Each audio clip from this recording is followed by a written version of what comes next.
आज के वीडियो में हम एक मोटर स्टार्टर को तीन डिफरेंट फ्लोर से स्टार्ट स्टॉप किस तरह किया जाता है, इसके लिए प्रॉपर कंट्रोल वायरिंग किस तरह की जाती है, आज के वीडियो में हम सीखने वाले हैं। देखिए नॉर्मली होता क्या है, या तो हम किसी बिल्डिंग में रहते हैं या हमारे यहाँ डिफरेंट किराएदार रहते हैं और हमारे पास जस्ट एक ही मोटर स्टार्टर होता है।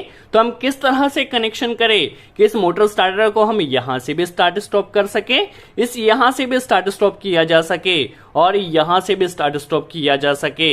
हमसे कमेंट्स में काफी पूछा जाता है, सर हमारे पास एक ही स्टार्टर है बट हमारे यहाँ 2 या 3 किराएदार रहते हैं, तो हम किस तरह से कनेक्शन करें कि मोटर को 2 या 3 प्लेस से स्टार्ट स्टॉप किया जा सके। तो आज के वीडियो में हम हर एक कनेक्शन को काफी आसान तरह से सीखने वाले हैं। वीडियो को लास्ट तक जरूर वॉच कीजिए। देखिए यहाँ पर हमने 3 इंडिकेटर भी कनेक्ट किया है जो कि हम तीनों पोजीशंस पर लगा सकते हैं। यदि हम मोटर को यहाँ से स्टार्ट स्टॉप करना चाहते हैं तो ये इंडिकेटर हमने यहाँ पर कनेक्ट कर देना है। ये इस फ्लोर के लिए हमने एक इंडिकेटर यहाँ पर कनेक्ट किया है और इस फ्लोर के लिए एक इंडिकेटर हमने यहाँ पर कनेक्ट किया है। अब मोटर को चाहे यहाँ से स्टार्ट स्टॉप किया जाए या फिर यहाँ से स्टार्ट किया जाए, हमारे तीनों इंडिकेटर एक साथ ग्लो करेंगे।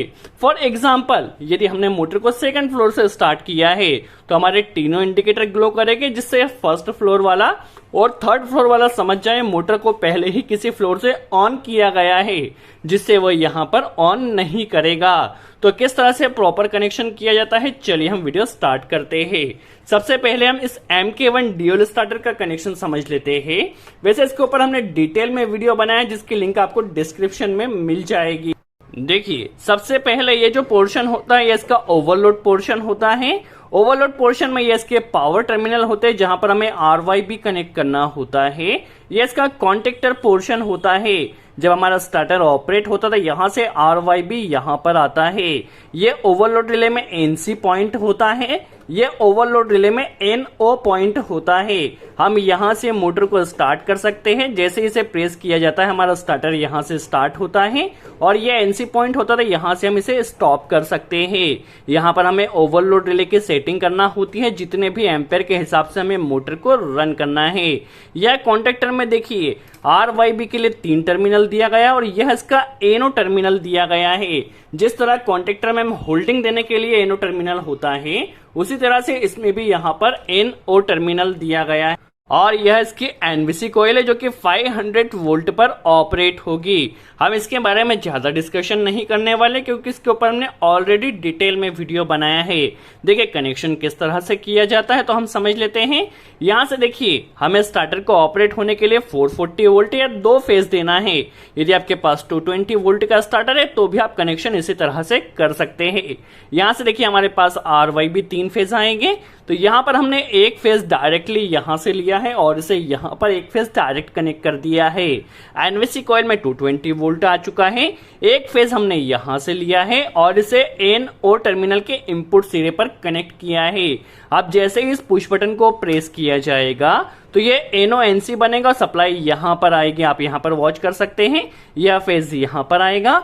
अब यहाँ पर देखिए हमने एक कनेक्टर डायरेक्टली कनेक्ट किया है जो कि यहाँ पर आया है NC टर्मिनल में। चूंकि ये NC टर्मिनल है तो यहाँ से यहाँ पर फेज डायरेक्टली पास होगा, तो यहाँ से देखिए फेज आएगा और यहाँ से हमारी NVC कॉइल में आ जाएगा। तो ये जस्ट इसकी सिंपल कंट्रोल वायरिंग है और इसमें होल्डिंग देने के लिए हमने एक कनेक्टर यहाँ से लिया है और यहाँ पर कनेक्ट कर दिया है। होता क्या है, जब हमारा NVC कॉइल ऑपरेट होती है तो ये आपस में यह और यह टर्मिनल NC हो जाता है, जिससे उसे यहाँ से होल्डिंग मिल जाती है। तो ये जस्ट इसका सिंपल ड्यूल स्टार्टर का कनेक्शन हुआ। अब हमें इसी कनेक्शन को इम्प्लीमेंट करना है और इसे यहाँ से भी और यहाँ से भी स्टार्ट स्टॉप करना है। प्लस हमें इंडिकेटर का कनेक्शन करना है। देखिए हमने यहाँ पर 3 इंडिकेटर लगा दिए हैं, जिससे अदर फ्लोर वाले को पता चल जाएगा मोटर हमारी रन कर रही है। तो चलिए सबसे पहले हम stop push button NC element का कनेक्शन समझ लेते हैं। तो यहाँ से देखिए जो कनेक्टर यहाँ पर कनेक्ट किया गया है, हमें इस कनेक्टर को यहाँ से रिमूव कर लेना है। चलिए पहले हम इस कनेक्टर को रिमूव कर लेते हैं। देखिए कनेक्टर को हमने यहाँ पर रिमूव कर लिया है। अब हमें करना क्या है, ये आपस में NC पॉइंट, हमें जितने भी NC टर्मिनल है आपके पास 2, 3 जितने भी पोजीशंस पर आप NC स्टार्ट स्टॉप करना चाहते हैं, तो सबसे पहले आपको करना क्या है, सबको यहाँ पर आपको सीरीज में कर देना है। देखिए यहाँ पर हम क्या करते हैं, चलिए यहाँ पर हमने एक कनेक्टर कनेक्ट कर लिया है और जितने भी हमारे पास एनसी टर्मिनल है, 2 पोजीशन हो या 10 पोजीशन हो, इससे कोई फर्क नहीं पड़ता। आपको करना क्या है, सबसे पहले आपके पास जितने भी एनसी एलिमेंट है सबको आपको सीरीज में कर देना है। तो देखिए यहाँ से हम एक कनेक्टर लेते हैं और इस एनसी एलिमेंट में कनेक्ट कर देते हैं। इस एनसी का जो आउटपुट होगा, इस आउटपुट में भी हमें एक कनेक्टर कनेक्ट कर देना है, जिसे इस एनसी में हमें कनेक्ट करना है। चलिए हमने यहाँ पर एनसी का आउटपुट में एक कनेक्टर लिया है और इस कनेक्टर को हमारे पास जितने भी एनसी एलिमेंट है इसी तरह से हमें सीरीज में कनेक्ट कर देना है। काफी सिंपल है। देखिए हम यहाँ पर इसे सीरीज में कनेक्ट कर देते हैं। देखिए यहाँ से इसका जो आउटपुट होगा, यदि आपके पास और भी आगे एनसी एलिमेंट है तो यहाँ से आप इसी तरह से आगे ले जा सकते हैं, बट हमारे पास 2 ही एनसी एलिमेंट है तो हम इसका जो आउटपुट रहेगा वो इसे यहाँ पर एनसी में कनेक्ट कर देना है। दैट मीन्स यहाँ से हमने जो कनेक्टर रिमूव किया है, इस कनेक्टर के प्लेस पर जितने भी एनसी है सभी एनसी को हमने सीरीज में कर दिया है, कुछ नहीं किया है। चलिए यहाँ पर हमने एक कनेक्टर कनेक्ट कर लिया है। इस कनेक्टर को ले जाकर यहाँ पर देखिए हमारे पास जो एनसी का इनपुट सिरा है यहाँ पर इसे कनेक्ट कर देना है। देखिए हमारे पास एनसी एलिमेंट का कनेक्शन यहाँ पर हो चुका है। चलिए इसे हम यहाँ पर कनेक्ट कर लेते हैं। देखिए हमारे एनसी का कनेक्शन यहाँ पर हो चुका है। आप हर एक कनेक्शन को केयरफुली वॉच कीजिए, किसी भी स्टेप को आपको मिस नहीं करना है। यदि आपको उसकी ड्राइंग चाहिए तो ड्राइंग के ऊपर भी हम एक सेपरेट वीडियो बना देंगे। यदि हम इसी में ड्राइंग समझाते हैं तो वीडियो की लेंथ काफी ज्यादा हो जाएगा। आप कनेक्शन को केयरफुली वॉच कीजिए। देखिए एनसी का कनेक्शन हो चुका है। अब हमें एनो एलिमेंट का कनेक्शन करना है। तो देखिए यहाँ पर ये हमारे पास ओवरलोड रिले में एनो सिरा होता है, तो जितने भी हमारे पास एनो एलिमेंट है 1 2 3 जितने भी हो सभी को हमें इसके पैरेलल में कनेक्ट करना है। काफी सिंपल है। हमने एनसी एलिमेंट को सीरीज में कनेक्ट किया है और एनो एलिमेंट को पैरेलल में कनेक्ट कर देना है। चलिए हमने यहाँ से एक कनेक्टर को पहले एनो एलिमेंट के इनपुट सिरे में एक कनेक्टर पहले कनेक्ट कर लेना है। चलिए यहाँ पर हम एक कनेक्टर कनेक्ट कर लेते हैं। चलिए अब हमें करना क्या है, देखिए यहाँ से जो कनेक्टर कनेक्ट किया है इसे हमें पैरेलल में जितने भी एनो है सभी को पैरेलल में कनेक्ट करना है। तो चलिए हम एक कनेक्टर यहाँ पर कनेक्ट कर लेते हैं और इसे यहाँ पर देखिए इस एनो एलिमेंट के इनपुट सिरे पर हमें कनेक्ट कर देना है। देखिए यहाँ पर इसका पैरेलल कनेक्शन हो जाएगा। देखिए कनेक्टर हमने ले लिया है। अब इसे देखिए हमारे पास जो सेकंड एनो एलिमेंट है इसके इनपुट सिरे पर कनेक्ट करना है। ध्यान से वॉच कीजिए। इसे यहाँ पर कनेक्ट किया और इसके पैरेलल में देखिए इसके इनपुट सिरे पर हमें यहाँ पर इसे कनेक्ट कर देना है। चलिए इस कनेक्टर को हम यहाँ पर कनेक्ट कर लेते हैं। चलिए अब हमें इसका पैरेलल कनेक्शन करना है। तो देखिए जितने भी हमारे पास एनो एलिमेंट है सभी के आउटपुट को देखिए हमें पैरेलल के हिसाब से यहाँ पर आउटपुट में देखिए आउटपुट में एक कनेक्टर कनेक्ट किया है। इसके आउटपुट को जो हमारा सेकंड एनो एलिमेंट है इसके आउटपुट में कनेक्ट कर देना है। दैट मीन्स एनो एलिमेंट को चाहे यहां से प्रेस किया जाए या फिर यहां से प्रेस किया जाए, हमारे स्टार्टर ने ऑपरेट होना चाहिए। देखिए यहां से हमें एक कनेक्टर लेना है और इसे ले जाकर इसमें हम लूप कर लेते हैं और इसे ले जाकर हमारे स्टार्टर में जो NO टर्मिनल का आउटपुट सिरा है यहाँ पर कनेक्ट कर देना है। चाहे हम किसी भी एनो एलिमेंट से स्टार्टर को स्टार्ट करते हैं, हमारा स्टार्टर यहाँ से ऑपरेट होगा। देखिए हमारे पास यहाँ पे पुश बटन का कनेक्शन कंप्लीट होता है। अभी इंडिकेटर का कनेक्शन किस तरह किया जाएगा वह भी हम समझने वाले हैं। देखिए यहाँ पर अभी हम इसे कनेक्ट कर लेते हैं। तो चाहे हम स्टार्टर को किसी भी पुश बटन से स्टार्ट करें, स्टार्ट हो जाएगा। चलिए अभी हम पावर ऑन कर लेते हैं और देख लेते हैं किस तरह से हमारा स्टार्टर वर्क कर रहा है। फिर किस तरह से इंडिकेटर कनेक्शन किया जाएगा वह भी हम समझने वाले हैं। देखिए पहले हम पावर को ऑन कर लेते हैं और देखिए इसे हम यहाँ से स्टार्ट करते हैं। देखिए यहाँ से स्टार्ट हो चुका है, यहाँ से स्टॉप हो चुका है। यहाँ से स्टार्ट किया, यहाँ से स्टॉप किया, यहाँ से स्टार्ट, यहाँ से स्टॉप, यहाँ से स्टार्ट, यहाँ से स्टॉप। दैट मीन्स कहीं से भी हम इसे स्टार्ट स्टॉप कर सकते हैं। तो इस तरह हमने देखा कि किस तरह से 3 पोजीशन से, इसी तरह आपके पास और भी ज्यादा पोजीशन हो तो आप और भी ज्यादा पोजीशन से इसी तरह से सेम कनेक्शन कर सकते हैं। अब रही बात इंडिकेटर कनेक्शन किस तरह किया जाएगा, तो इंडिकेटर में देखिए हमारे पास 220 वोल्ट एसी सप्लाई पर ऑपरेट होते हैं। तो सबसे पहले तीनों इंडिकेटर में हम न्यूट्रल डायरेक्टली कनेक्ट कर देते हैं। फिर किस तरह से फेस कनेक्शन किया जाएगा हम समझ लेते हैं। तो आप देख सकते हैं इंडिकेटर में हमने न्यूट्रल अभी तीनों में लूप कर दिया है।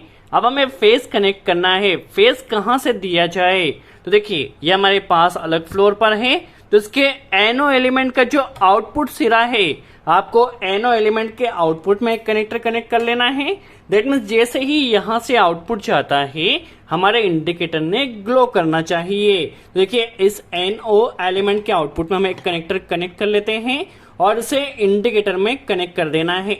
आप चाहे तो यहीं से फेस सभी जगह लूप कर सकते हैं, बट चूंकि ये डिफरेंट डिफरेंट पोजीशंस पर लगा हुआ है इसके लिए वायर्स ज्यादा लग जाएगा। तो वायर आपको बचाना है, तो जो एनो एलिमेंट का आउटपुट यहाँ पर है इससे इसको कनेक्ट कर देना है और यहाँ से इसके एनो के आउटपुट से यहाँ पर कनेक्ट कर देना है। चलिए हम इसे यहाँ पर कनेक्ट कर लेते हैं और इसे हमें इस इंडिकेटर में कनेक्ट कर देना है। देखिए हमारे पास इस फ्लोर के इंडिकेटर का कनेक्शन हो चुका है। आप चाहे तो यहीं से तीनों इंडिकेटर का कनेक्शन कर सकते हैं, बट डिफरेंट डिफरेंट फ्लोर पर होने के कारण आपके वायर्स ज्यादा लग जाएंगे। तो वायर्स बचाने के लिए इस एनो एलिमेंट के आउटपुट से यहाँ पर आपको कनेक्ट कर देना है। चलिए सेम कनेक्शन हमें यहाँ पर इस एनो एलिमेंट के आउटपुट में एक कनेक्टर कनेक्ट कर देना है और इसे इस फ्लोर के इंडिकेटर में कनेक्ट कर देना है। जैसे ही यहाँ से फेस जाएगा तो हमारा ये इंडिकेटर ग्लो हो जाएगा। चलिए हम इसे यहाँ पर कनेक्ट कर देते हैं। तो आप देख सकते हैं सेकंड फ्लोर के इंडिकेटर के लिए भी कनेक्शन हो चुका है।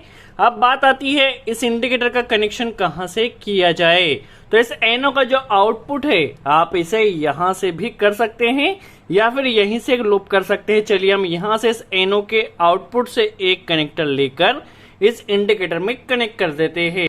चलिए हमने यहाँ पर एक कनेक्टर ले लिया है, इसे ले जाकर इस इंडिकेटर में हमें कनेक्ट कर देना है। अब कहीं से भी हमारा स्टार्टर ऑपरेट हो तो हमारे ये तीनों इंडिकेटर वहां पर ग्लो करेंगे।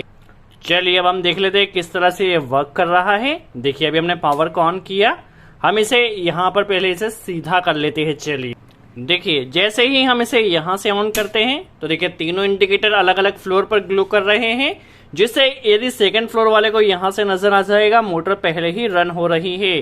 देखिए हम इसे यहाँ से स्टॉप करते हैं तो तीनों इंडिकेटर स्टॉप हो चुके हैं। अब इसे यह फ्लोर वाला स्टार्ट करे या यह फ्लोर वाला स्टार्ट करे, कोई भी स्टार्ट कर सकता है। तो यहाँ पर हमने इंडिकेटर का कनेक्शन इसीलिए किया है ताकि यदि फर्स्ट फ्लोर से स्टार्ट है तो सेकंड फ्लोर और थर्ड फ्लोर वाले को इंडिकेशन मिल जाए कि मोटर रन कर रही है। तो इस तरह देखिए आप काफी आसानी से एक मोटर स्टार्टर को 3 प्लेस 4 प्लेस जितने भी प्लेस से आप ऑन ऑफ करना चाहते हैं कर सकते हैं। आई होप आपको वीडियो अच्छा लगा हो। यदि कोई डाउट हो तो आप वीडियो को पॉज करके देखिए। यदि आप इसके ड्राइंग के ऊपर वीडियो चाहते हैं तो ड्राइंग के ऊपर वीडियो भी हम जल्द से जल्द बना देंगे। सो आज के लिए इतना ही। Thanks friends.